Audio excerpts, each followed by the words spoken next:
In the bustling village of Palim, Togo, the sun dipped low, casting a golden glow over the dusty paths. Kofi, a lanky boy with worn-out sandals, trudged home from school, his tattered backpack slung over one shoulder. The market was alive with vendors hawking yams and cloth, while others packed up for the evening. As Kofi passed a quiet corner, he froze. A young man sat slumped against a crumbling wall, his clothes ragged, his face gaunt with hunger. Yet there was something striking about him. His eyes held a quiet dignity. Kofi's friend, Salorm, walking beside him, noticed his pause. "What's wrong, Kofi?" "That man," Kofi said, pointing. "He looks hungry." Salorm scoffed. "A beggar? Kofi, you see them every day. If you give everyone, you'll be begging too." Kofi hesitated. His family was poor, and the money in his pocket was meant for their overdue rent. But his heart tugged at him. Ignoring Salorm's protests, he approached the beggar and pressed a few coins into his calloused hand. "Buy some food," Kofi said softly. The beggar looked up, startled. "Thank you," he murmured, his voice weak but warm. His eyes lingered on Kofi, as if memorizing his face. Salorm shook his head as they walked away.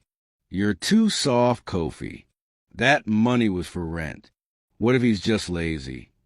"If he's hungry, I helped," Kofi replied. "If he's pretending, that's his burden." That evening, in their cramped rented room, Salorm's frustration boiled over. "Kofi, give me your share of the rent," he demanded. Kofi looked down. "I don't have it right now. I'll get it soon, I promise." Salorm's eyes blazed. "Because you gave it to that beggar? You're foolish. He's probably laughing at you, sitting there waiting for idiots like you to hand him money." Kofi stayed calm.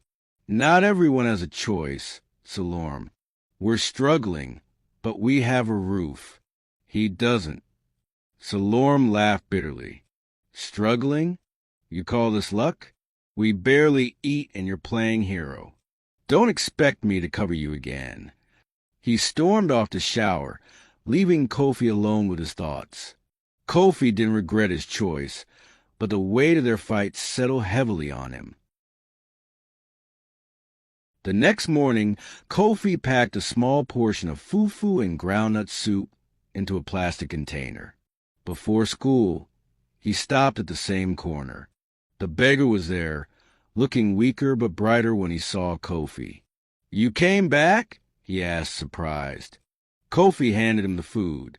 "I said I'd help when I could." The beggar's hands shook as he accepted it. "I'm Kwame," he said between bites. "I'm an orphan. Life's been hard since I left the orphanage." Kofi sat on a nearby stone. "That's tough, Kwame. I wish I could do more." Kwame smiled. "You've done plenty. Most people walk by without a glance." Kofi visited Kwame daily, bringing whatever food he could spare. Salorm noticed their dwindling supplies and confronted him one evening. "Kofi, our food's disappearing. Are you feeding that beggar?" Kofi stood firm. "His name's Kwame, and he's a person, not just a beggar." Salorm sneered. "A person who's too lazy to work. You're wasting our food on him when we can't afford it." Kofi sighed. "You don't know his story, Salorm." Salorm leaned closer, his voice low. "If you're so broke, why not join me? There's a businessman in town, Monsieur Claude. He pays well for company." Kofi's face hardened. "Never. I'd rather starve than live like that." Salorm laughed. "You're too proud, Kofi. You'll regret it." He grabbed his phone and left, likely to arrange his own dealings. One evening, Kofi found Kwame bruised and battered. Thieves had attacked him, stealing his meager earnings. A passerby had taken him to a clinic. Kofi rushed there, heart pounding. "Kwame, are you okay?" he asked, seeing his friend bandaged on a cot. The doctor pulled Kofi aside. He's fine for now, but he can't stay on the streets. It's not safe. Kofi turned to Kwame. Come stay with me. Kwame shook his head. Salorm won't allow it. I don't want trouble. Kofi was resolute. I don't care. You're not going back out there. That night, they arrived at the room. Salorm was away, giving them a brief reprieve. Kofi's phone rang. It was Salorm. I'm out of town for a week, he said breezily. Don't mess up the place. Kofi exhaled. That's good. Kwame can stay without drama for now. The next day, Kofi returned from school, looking troubled. My school fees, he told Kwame. My parents can't pay. Their fishing business failed this season. Kwame placed a hand on his shoulder. Don't worry. Something will come up. Kofi smiled weakly. I hope so. At school, Kofi visited the bursar's office to beg for an extension. To his shock, the clerk smiled. Your fees are paid, Kofi. You're clear. By who? Kofi asked, stunned.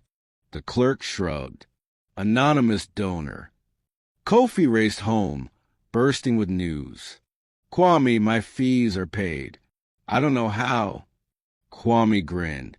I told you, miracles happen. A week later, Salorm returned. He froze at the sight of Kwame reading a borrowed book in the corner. What's this beggar doing here? He roared. Kofi stepped forward. I brought him. He was attacked. He stays until we find solution. Salorm's face twisted. This is my house.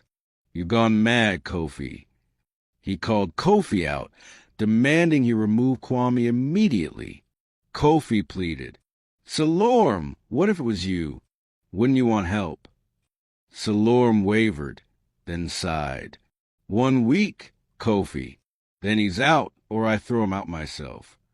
Kofi nodded, relieved but anxious. Time was short. 2 days later, Kofi received a call. His mother was ill. He had to leave for his village immediately. Kwame, I'll be back in a few days, he said. Stay out of Salorm's way.